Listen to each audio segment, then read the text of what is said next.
Shalom Bapak Ibu yang diberkati Tuhan. Kesempatan ini saya ingin berbagi renungan yang bisa Bapak Ibu pakai atau dengarkan untuk menjadi berkat sebagai makanan rohani Bapak Ibu. Kali ini judul renungan yang ingin saya bagikan adalah hidup dalam pimpinan Roh Kudus. Di era modern dan dunia serba digital, manusia sangat diuntungkan dengan adanya Google Map, Waze, dan lain-lainnya. Dengan panduan sarana tersebut, bisa menemukan alamat rumah tempat yang kita tuju saat pergi di satu kota yang belum pernah kita datangi. Bayangkan betapa repotnya kalau kita tidak punya panduan seperti itu. Amin. Kita harus seringkali berhenti, tanya orang, alamat ini, lokasi ini, dan seterusnya. Dan akhirnya untuk menemukan tempat yang kita tuju harus membutuhkan waktu yang lama, bukan? Nah, manusia bisa ketemu Tuhan dan hidup benar perlu panduan juga. Itulah sebabnya sebelum Tuhan Yesus naik ke surga, mengutus Roh Kudus sebagai pembimbing, pemimpin, penuntun untuk menunjukkan bagaimana hidup yang benar dan berkenan di hadapannya. Jadi betapa pentingnya kita tahu dan mengenal Roh Kudus sebagai pemimpin, penuntun hidup kita di jalan yang benar. Kita tahu di masa lalu Tuhan sudah memberi petunjuk bagaimana umatnya bisa menjalani hidup yang benar dan berkenan supaya tidak tersandung, di dalam perjalanan ini tidak tersandung dengan segala konsep yang salah. Maka di dalam Mazmur 119 ayat 103 mengatakan, "Firman-Mu itu pelita bagi kakiku dan terang bagi jalanku." Artinya apa? Sejak di dalam perjanjian lama, karena Tuhan itu kasih kepada umatnya, maka memberi petunjuk bagaimana menjalani kehidupan, yaitu lewat firman. Nah, petunjuk dari luar diberikan juga misalnya lewat para imam, kitab para nabi, sebagai pegangan hidupnya. Nah, di masa perjalanan baru kita ini umat pilihan Allah lebih beruntung karena pembimbingnya sudah Tuhan taruh dalam roh kita. Ditulis dengan jelas dalam Roma 8 ayat 16, roh itu tinggal bersama-sama dengan roh kita. Artinya hidup kita sebagai anak Tuhan itu memiliki dua roh. Roh yang pertama sebagai manusia, sebab manusia tanpa roh kan jasad aja, dan Roh Kudus yang mengarahkan, membimbing.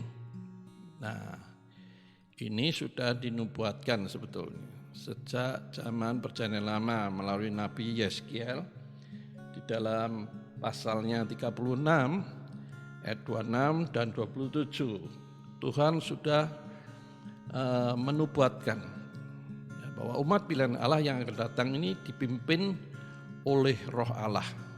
Dan itu yang dimaksud adalah kita yang hidup dalam era perjanjian baru ini.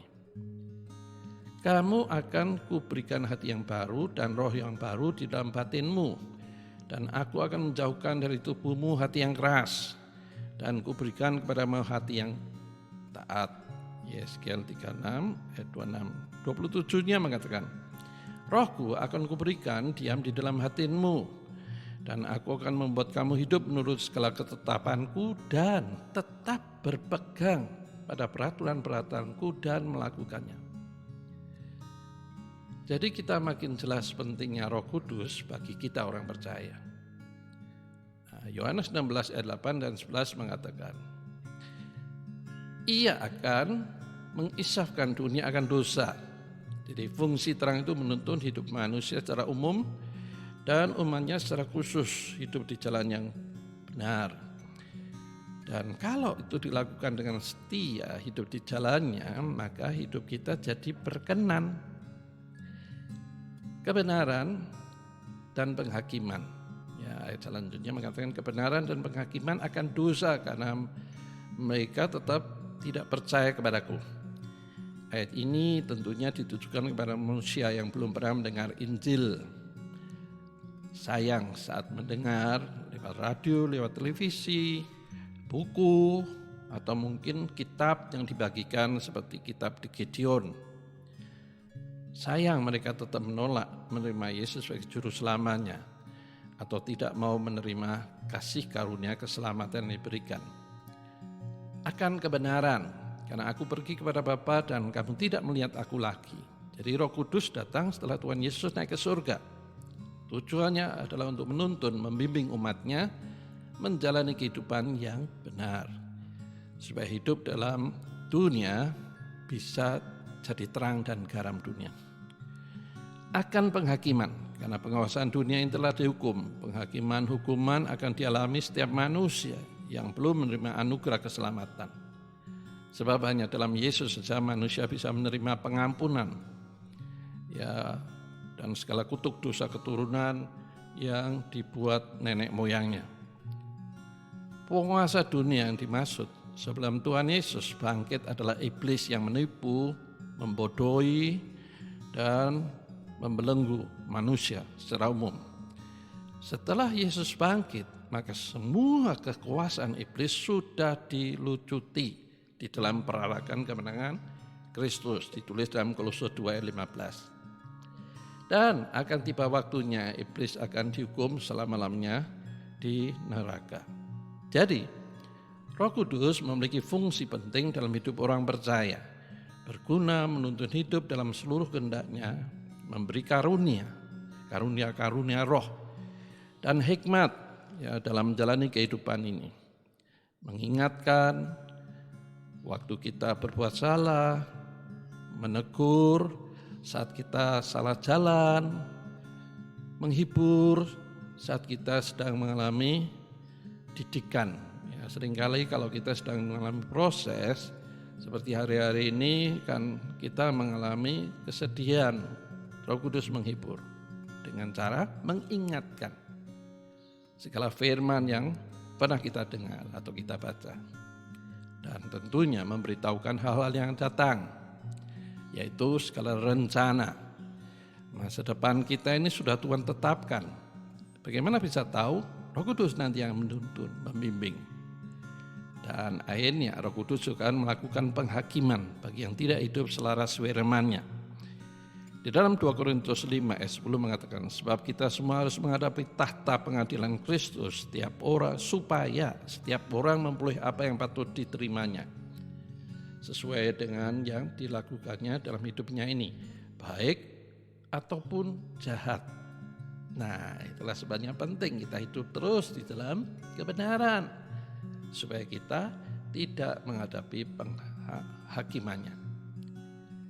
Nah, menjelang kita memperingati turunnya Roh Kudus pertama kali dicurahkan di atas loteng Yerusalem, mari kita evaluasi hidup ini. Masihkah kita hidup dalam pimpinan dan bimbingannya? Kalau ya, seharusnya kita makin peka. Maksudnya bisa membaca zaman, situasi, kondisi seperti saat ini. Dan tentunya mendorong kita mempersiapkan diri, karena kedatangannya sungguh sudah di depan mata. Semua tanda-tanda sudah digenapi. Caranya apa? Membangun kehidupan rohani. Makin tumbuh dewasa, ya ukurannya tadi makin peka melihat tanda zaman, juga makin peka mengenal isi hatinya, tahu apa yang menjadi kehendak dilakukannya. Dan iman pengharapan kita makin kuat menjalani hidup dengan antusias. Kalau semua ini tidak ada, hati-hati kita ini dalam kondisi bahaya. Kita tidak peka karena sudah mendukacitakan Roh Kudus. Karena sekian waktu lamanya hidup menurut kemauan diri sendiri. Ingat Efesus 4 ayat 30, janganlah kamu mendukacitakan Roh Kudus yang telah memeteraikan kamu menjelang hari penyelamatan. Oleh sebab itu minta hikmat Roh Kudus memberitahukan di mana jatuhnya. Sama seperti Elisa bertanya kepada Nabi yang menyatukan kapak dalam air. Pada umumnya kejatuhan seseorang itu karena tidak taat. Amsal 16 ayat 18 mengatakan, kecongkakan mendahului kehancuran, tinggi hati mendahului kejatuhan. Jadi orang congkak, tinggi hati, tidak rendah hati menyebabkan dia tidak mau taat. Dan bisa juga dikatakan dia tidak mengasihi, tidak menghormati Tuhan Yesus. Karena firman itu kan sama saja perintah atau petunjuk Tuhan Yesus kepada kita untuk kita hidup berkenan. Oleh sebab itu, selagi ada kesempatan, mari sujud di altarnya dan bersemu. Ya Tuhan, ampuni aku. Bimbing aku di jalan-jalan yang Kau tunjukkan untuk kulalui. Tangan Tuhan siap untuk menopang kita. Mazmur 37 ayat 24. Apabila ia jatuh tidaklah sampai tergeletak, sebab Tuhan menopang tangannya. Oleh sebab itu, Bapak Ibu setelah mendengar renungan singkat ini, akhiri dengan menaikkan pujian, bawaku dekat, jangan lepaskan. Ajak juga yang ikut ibadah untuk memuji, menyembah Tuhan dengan menaikkan pujian ini secara berulang-ulang. Setelah itu berdoalah, ucapkan dengan keras, supaya Bapak Ibu Saudara semua yang mendengar renungan singkat ini bisa mendengar suara kita sendiri, bagaimana kita merendahkan diri di hadapan Tuhan. Dan saya percaya Roh Kudus tahu ketulusan hati kita yang sungguh-sungguh mau dipimpin. Maka Bapak Ibu bisa merasakan pimpinan dan tuntunannya. Kiranya renungan singkat ini boleh menjadi berkat, memotivasi, mendorong, membangkitkan pengharapan Bapak Ibu semua. Amin. Tuhan memberkati kita semua.